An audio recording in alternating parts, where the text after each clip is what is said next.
पानीपत ग्रामीण सीट से बीजेपी के तीसरी बार के उम्मीदवार महिपाल ढांडा जनसंपर्क अभियान में जुटे हुए हैं। बीजेपी सरकार की उपलब्धियों और जन कल्याणकारी योजनाओं से लोगों को अवगत करा रहे हैं। उनका कहना है कि कांग्रेस झूठा प्रचार कर सरकार को बदनाम कर रही है। लोग अब जागरूक हैं और विपक्ष के झांसे में नहीं आने वाले। गौर करने वाली बात यह है कि महिपाल ढांडा की टीम बूथ और प्रबंधन में अभी तक सबसे आगे है।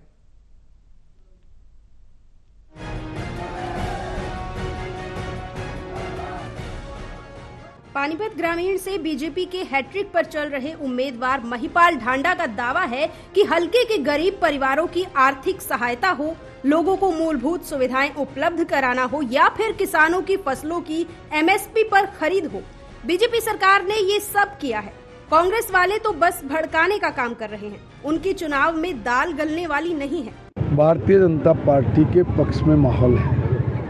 पूरे प्रदेश में जिस तरह से बीजेपी की वेव चल रही है, जिस तरह की आंधी चल रही है, इसमें कांग्रेस और बाकी सभी दल ध्वस्त हो जाएंगे।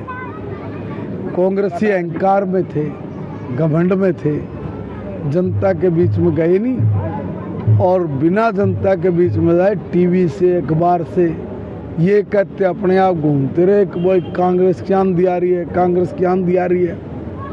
लोगों ने उसकी आंधी वाली जो ट्यूब थी उसमें पंचर कर दिया।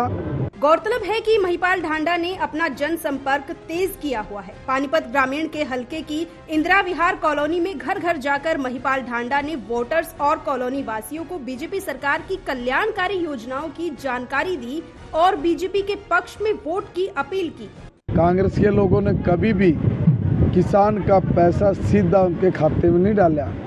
हमने अपनी सरकार दांव पे लगाई और सरकार दांव पे लगा के हमने ये तय किया कि हम किसान के साथ खड़े हैं, इसलिए किसान का पैसा उसकी जेब में जाए, सीधा उसके खाते में जाए।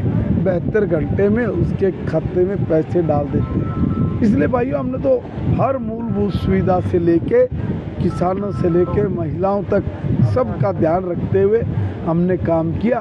गौरतलब है कि मतदान को अब महज 9 दिन ही बचे हैं, इसलिए बीजेपी हो या कांग्रेस या फिर निर्दलीय, सभी उम्मीदवार वोटर्स को रिझाने में लगे हैं।